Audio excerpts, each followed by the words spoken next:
संसार में अनेक मत, पंथ, संप्रदाय हैं,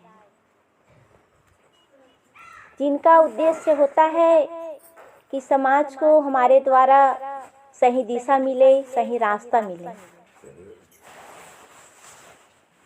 और यही कारण है कि समय समय से सत्संग का आयोजन किया जाता है।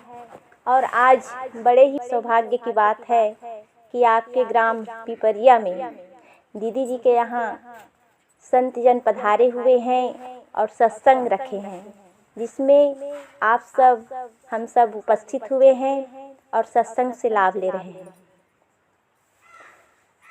हर दिल की मांग है कि जीवन में उनकी सुख शांति हो। हर मनुष्य चाहता है कि उसके जीवन में सुख हो, शांति हो। तो क्या चाहने मात्र से हमें सुख शांति की प्राप्ति हो सकती है? नहीं हो सकती। उसके लिए हमें परिश्रम करना पड़ेगा।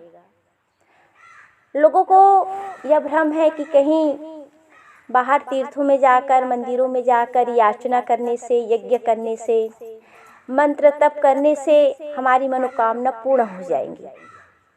तो क्या ऐसा हो सकता है? नहीं हो सकता।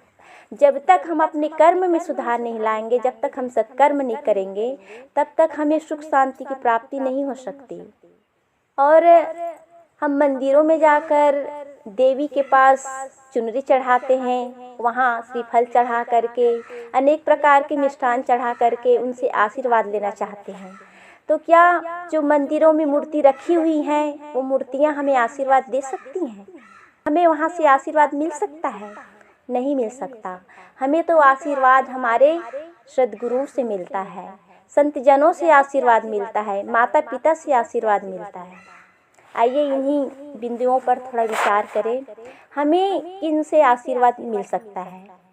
हमें 3 जगह से आशीर्वाद मिल सकता है। माता पिता से, दूसरा आशीर्वाद है सद्गुरु से, और तीसरा आशीर्वाद है अपनी आत्मा से। हमारा बचपन तो माता पिता के छत्र छाया में बीत जाता है। माता पिता का उपकार हमारे जीवन में कितना है, आप सभी जानते हैं कि अगर माँ न होती, पिता न होते, तो हम इस दुनिया में आ ही नहीं सकते, क्योंकि माता पिता ही हमें इस दुनिया में लाने वाले हैं। और माँ का उपकार अनंत है, उनकी महिमा नहीं कहा जा सकता।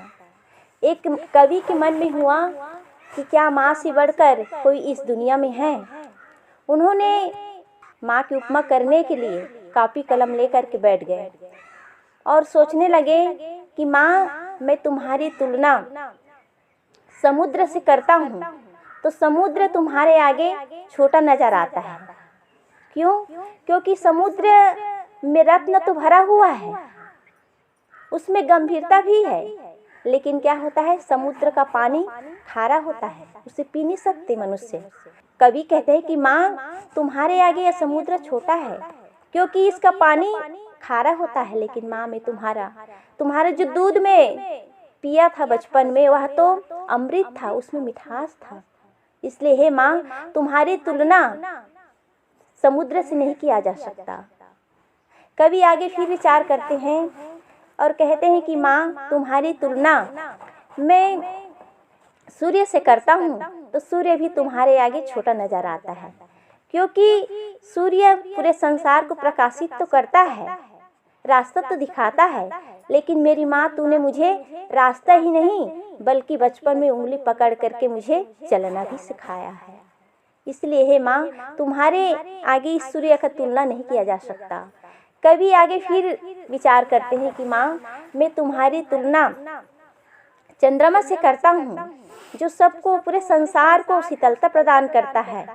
तो चंद्रमा में तो दाग लगा हुआ है, लेकिन मेरी माँ, तुम्हारे प्यार में, तुम्हारी ममता में कोई दाग नहीं।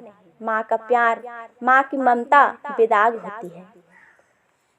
कभी आगे फिर विचार करते हैं, सोचते हैं कि माँ, मैं तुम्हारी तुलना, जो सनातन धर्म में देवी मूर्तियों की पूजा करते हैं, तो उस देवी से तुम्हारी तुलना करता हूँ, तो वह देवी भी तुमसे छोटी नजर आती है। क्यों?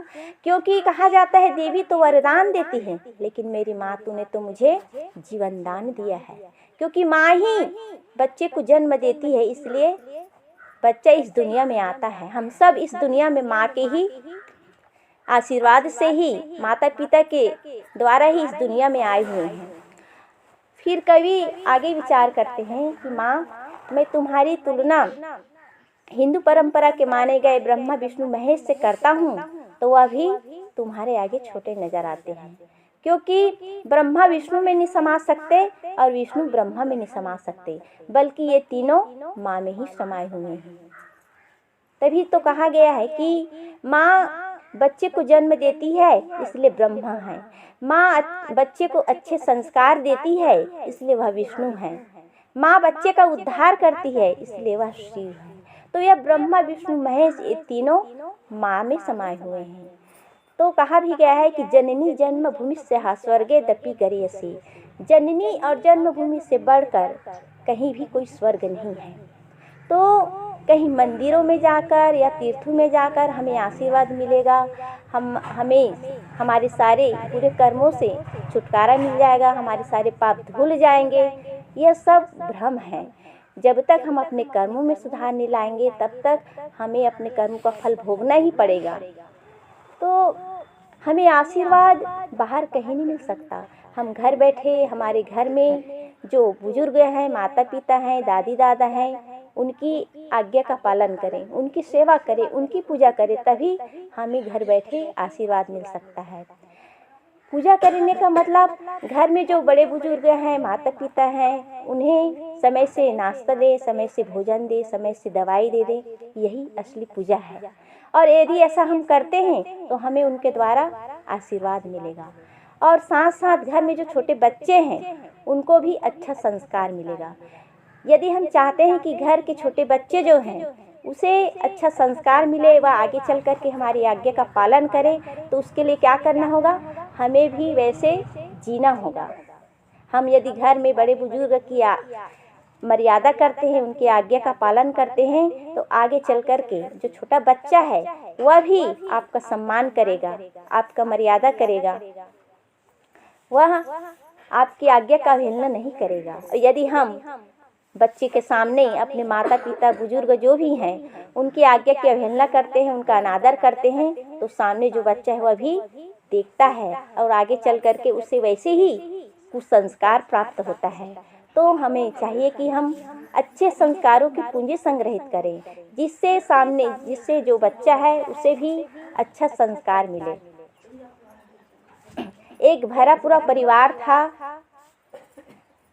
जो उनके पिता जो थे वे डॉक्टर थे, उनके 2 बच्चे थे और वे बड़े खुशी खुशी जीवन जी रहे थे। एक दिन वे लोग कहीं बाहर घूमने जा रहे थे, कार में थे, तो कार की एक्सीडेंट हो जाती है। तो जो डॉक्टर साहब थे उनका शरीर छूट जाता है। अब उनके 2 बच्चे और उनकी पत्नी रही। तो जो डॉक्टर साहब थे उनकी यह इच्छा थी, उनकी ख्वाहिश थी कि उनके बच्चे जो हैं बड़े होकर के डॉक्टर बने। माँ जो थी वह सोचती है कि मुझे अपने बच्चों को पढ़ाना लिखाना है और डॉक्टर बनाना है, मुझे अपने पति की इच्छा पूरी करनी है। अब उनके पति के शरीर छूट जाने के बाद माँ जो थी दुनिया में अकेली रह जाती है 2 बच्चों के साथ। अब उन्हें दोनों बच्चों को पढ़ा करके उन्हें डॉक्टर बनाना था। तो क्या करती है, उनके पास जितने गहने थे, आभूषण थे, उस सारे गहनों को बेच देती हैं। और यहाँ तक कि उनका बड़ा मकान था, मकान को भी बेचना पड़ता है। और वे दोनों बच्चों को लेकर के वह माँ एक झोपड़ी में जाकर रहने लगी। और वह घर घर जा कर के बर्तन साफ करती, कपड़े साफ करती, झाड़ू पोछा करती, इस तरह मजदूरी करके अपने बच्चों को पढ़ाई। धीरे धीरे बच्चे बड़े हो गए, पढ़ाई पूरी हो गई और एक लड़की थी और एक लड़का था। तो लड़की जो थी उसकी शादी कर दी गई, वह अपने ससुराल चली गई। और लड़का जो था वह बड़ा हो गया, डॉक्टर बन गया। डॉक्टर बनने के बाद उसकी शादी हुई तो उसकी जो पत्नी थी वह भी डॉक्टर थी। तो एक दिन क्या हुआ कि जब डॉक्टर हो गया था बेटा उनका, तो शहर में बड़ा मकान बन गया था उनका, तो घर में रहते थे।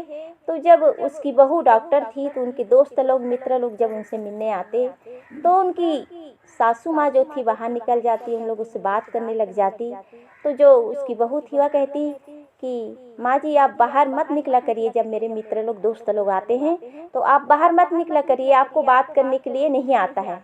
क्योंकि माँ जो थी पढ़ी लिखी नहीं थी, वह अपने देहाती भाषा में कुछ कुछ बातें कर लिया करती थी।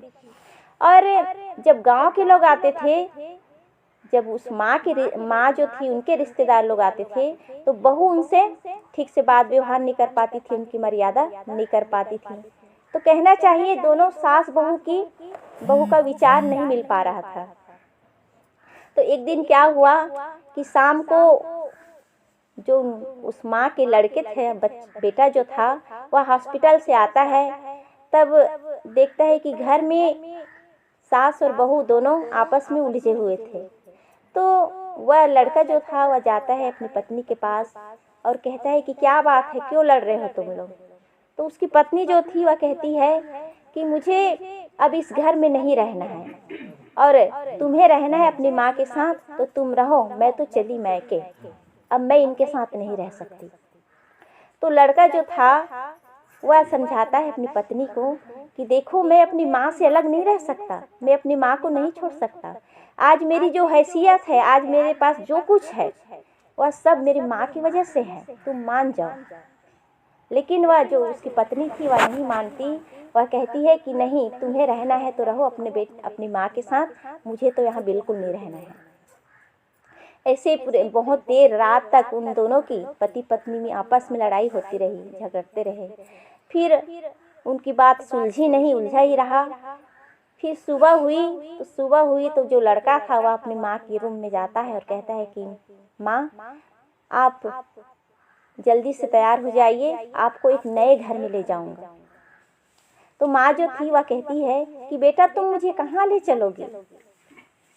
तो बेटा जो था वह कहता है कि माँ मैं तुम्हें एक नए घर में ले जाऊंगा और तुमसे मैं हर सप्ताह मिलने के लिए आया करूंगा, तुम फिक्र मत करो, तुम चिंता मत करो, मैं तुमसे हमेशा मिलने के लिए आया करूंगा। तो माँ जो थी वह कहती है कि ठीक है बेटा, तुम लोग जिसमें खुशी रहो उसमें मैं, जैसे तुम कहोगे वैसे करने के लिए मैं तैयार हूँ। माँ जो थी 2 कपड़े लेती है और तैयार हो जाती है एक नए घर में जाने के लिए। जब अपनी माँ को लेकर के उनका बेटा जो था एक वृद्ध आश्रम में पहुंचता है और उस वृद्ध आश्रम में ले जा कर के उन्हें एक रूम में बिठा देते हैं।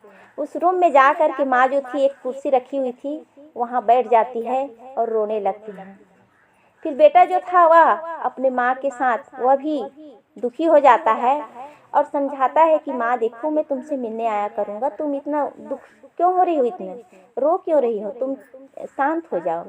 तो माँ जो है वह कहती है कि बेटा मुझे सब पुरानी बातें याद आ गई कि मैं जिस घर में आई थी वह घर मेरा घर न रहा और जिस पति के साथ मेरी शादी हुई थी वह पति मुझे छोड़कर चले गए और जिस बच्चे को इतने संभाल कर मैं रखी आज उनसे मुझे दूर रहना पड़ रहा है और जिस बहू को इतनी मनौतियाँ मना कर के लाई वह बहू मेरी बहू न रही, शायद यह नया घर मेरा घर हो जाए।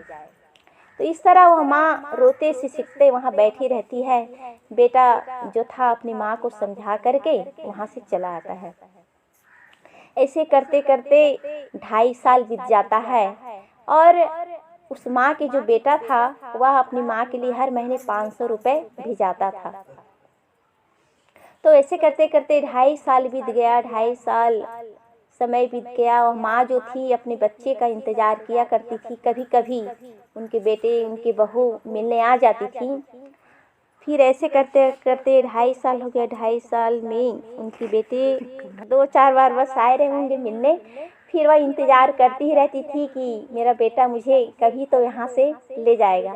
लेकिन उनका बेटा जो था अपनी पत्नी के कारण मजबूर था, वह ले जा नहीं पा रहा था अपनी माँ को। फिर उनकी तबीयत अचानक बहुत ज़्यादा खराब हो गई। वह माँ अपने बेटा को खूब याद करती रही और वह कहती थी, जो आश्रम के व्यवस्थापक थे उनको बुलाया और उनसे कहा कि भाई साहब आप मेरे बेटे को सिर्फ एक बार मुझसे मिला दीजिए, मैं उन्हें एक बार देखना चाहती हूँ। तो जब उनके पास कॉल किया गया, फ़ोन लगाया गया कि आपकी माँ आपको बुला रही है, आपको याद कर रही है, तो डॉक्टर जो थे, बेटा जो था वह कहता है कि मेरे पास कुछ मरीज बैठे हैं, उनको निपटा लूँ, उनको देख लूँ तो फिर मैं आ जाऊँगा। ऐसे करते करते पूरी रात बीत जाती है, लेकिन वह डॉक्टर, वह बेटा जो था अपनी माँ के पास नहीं आ पाता। जब सुबह आता है आश्रम में, अंदर घुसता है तो देखता है हॉल में पूरा सन्नाटा छाया हुआ था आश्रम में। जब वह आगे बढ़ता है, हॉल में जाता है तो देखता है कि एक लाश सफ़ेद चादर में लिपटी हुई वहाँ पड़ी हुई है। तो उसे अंदर से आशंका हो गई थी कि कहीं यह मेरी माँ तो नहीं है। जब आगे जाकर के देखता है तो उसकी बहन पास में खड़ी हुई थी। तो वह लड़का, जो बेटा जो था, वह आगे जाता है तो उसकी बहन जो थी वह अपनी माँ के पास उसे जाने के लिए रोक लेती है कि तुम आगे मत बढ़ो, तुम वहीं रुक जाओ। तो जो उनका भाई था वह अपनी बहन की ओर आक्रोश भरी नज़रों से देखता है और आगे बढ़ता है। फिर वो जो व्यवस्थापक था उनके पास चला जाता है, वहीं पास में खड़े हुए थे। तो उनसे जो डॉक्टर थे, जो बेटा था, वह पूछता है कि माँ ने अंतिम समय में मेरे लिए कुछ तो कहा होगा, कुछ तो कही होगी मेरे लिए, क्योंकि मेरी माँ मुझसे बहुत प्यार करती थी। तो व्यवस्थापक जो थे वह भी सिसकते हुए कहते हैं कि हाँ भाई साहब, आपकी माँ अपने अंतिम समय में केवल आपको ही याद कर रही थी और आपके लिए ये 2 लिफाफे दे करके गई है। एक लिफाफा भरा हुआ था और एक लिफाफा खाली था। उस लिफाफा को, उस पत्र को खोल करके बेटा जब पढ़ता है तो उसमें लिखा था कि बेटा, तुम कितने प्यारे हो, तुम कितने अच्छे हो, मैं जानती थी कि तुम मुझसे मिलने के लिए जरूर आओगे। बेटा, जो तुमने 2.5 वर्ष तक मेरे लिए हर महीने जो 500 रुपये भिजाया करता था, उन रुपयों की मुझे ज़रूरत ही नहीं पड़ी, क्योंकि मुझे यहाँ भोजन, नाश्ता, दवाइयाँ, कपड़े सब मुफ्त में ही मिल जाया करता था, इसलिए मुझे इन रुपयों की ज़रूरत नहीं पड़ी। और यह सारे रुपयों को मैं तुम्हारे लिए छोड़ करके जा रही हूँ, क्योंकि तुम्हारे भी 2 बच्चे हैं। तुम्हारे लिए इन लोग व्यवस्था कर पाए कि ना कर पाए, तुम तो मेरे बहुत प्यारे बच्चे थे, बहुत प्यारे बेटे हो, जो मेरे लिए इतने व्यवस्था कर दिए। लेकिन तुम्हारा जो एक बेटा है वह तुम्हारे लिए व्यवस्था कर पाए या ना कर पाए, उस समय यह रुपए तुम्हारा काम आएगा। इन रुपयों को तुम अपने लिए रख लेना, उस समय यह रुपए काम आएगा। इस तरह वह माँ अपने बच्चे को वह रुपए दे करके जाती है। तो बच्चे कितने दुराचारी हो जाए, अत्याचारी हो जाए, लेकिन माता पिता कभी भी अपने बच्चे को नहीं धुतकारते। वे सदैव उनको क्षमा करते ही जाते हैं। गलती पे गलती बच्चा करता जाता है, लेकिन माता पिता जो हैं उन्हें क्षमा करते जाते हैं। तो क्या बच्चे को नहीं चाहिए कि अपनी माता पिता की आज्ञा का पालन करें, उनको उनकी मर्यादा करें, उनका सम्मान करें। तो हम कहीं बाहर जा कर के हम किसी ईश्वर परमात्मा को बाहर ढूंढते हैं, उनकी पूजा अर्चना करके सारे बुरे कर्मों से बचना चाहते हैं, तो क्या बच सकते हैं? नहीं बच सकते। जब तक हम घर परिवार में अच्छे से नहीं रह सकते, घर परिवार में बड़े बुजुर्ग की मर्यादा नहीं कर सकते, उनकी आज्ञा का पालन नहीं कर सकते, उनसे 2 बातें अच्छी नहीं बोल सकते, तो क्या मंदिर में पूजा करने से हमारे सारे पाप धुल जाएंगे? इसके लिए तो हमें ज़रूरत है कि हम अच्छे कर्मों कि अच्छे सत्कर्मों के, अच्छे संस्कारों की पूंजी संग्रहित करेंगे, तभी हम बुरे कर्मों से बच सकते हैं। और जब तक कर्म में सुधार नहीं लाएंगे, तब तक हम किसी श्राप या किसी पाप से नहीं बच सकते। तो मैं कह रही थी कि हमारे जीवन में माता पिता का आशीर्वाद होना बहुत ही आवश्यक है। दूसरा आशीर्वाद है सद्गुरु का। हमारा बचपन तो माता पिता के आशीर्वाद में बीत जाता है, उनकी छत्र छाया में बीत जाता है, किंतु जब जवानी आती है तो अक्सर लोग पथभ्रष्ट हो जाते हैं। जवानी ऐसा मोड़ है जिसमें मन बहक जाता है, तो उस समय हम सद्गुरु संतजनों के आशीर्वाद द्वारा अपने जीवन को संवार सकते हैं, अपने जीवन को सुधार सकते हैं, सजा सकते हैं। तीसरा आशीर्वाद है अपनी आत्मा का। आशीर्वाद कहते ही किसी परमात्मा ईश्वर ब्रह्म की हमें याद होती है, लेकिन कोई ईश्वर ब्रह्म परमात्मा नहीं है, हमारी आत्मा ही परमात्मा है। हम अपने अंदर के आत्मा को समझें, उसे जाने, क्योंकि हमारे हृदय में जो निवास करता है चेतन जीव, सभी शरीर देहधारी के अंदर जो जीव निवास करता है चेतन आत्मा, वही परमात्मा है। बाहर के ही जड़ मूर्तियों में ईश्वर ब्रह्म परमात्मा नहीं है। तो हमें चाहिए कि सभी जीवों के प्रति दया का भाव रखें, सबके प्रति प्रेम का भाव रखें और अपनी अंतरात्मा को पहचानें। और हम यदि कुछ भी गलत करते हैं या अच्छा करते हैं तो हमारी अंदर अंतरात्मा से एक आवाज़ आती है, उस आवाज़ को न रोकें, क्योंकि बाहर कोई ईश्वर ब्रह्म परमात्मा नहीं है जो हमें गलत करने से रोके या बुरा करने से रोके। हमारे अंदर से एक आवाज़ आती है कि यह गलत है, तो उसे ना करें, उसे हम रोके नहीं, उसे दबाए नहीं, बल्कि अपनी अंतरात्मा की आवाज़ को सुने। यदि हम ऐसा करते हैं, अपनी अंदर की आवाज़ को नहीं दबाते हैं, तो हमसे कभी भी बुरा कर्म नहीं हो सकता। तो मैं कह रही थी कि हमारे जीवन में 3 आशीर्वाद का होना बहुत ही आवश्यक है, माता पिता का, सदगुरु का और अपनी आत्मा का। इन तीनों का आशीर्वाद लेने के लिए हम सबको सदैव प्रयासरत रहना चाहिए। बस इन्हीं शब्दों के साथ मैं अपनी वाणी को विराम करती हूँ। बोलिए सदगुरुदेव की जय।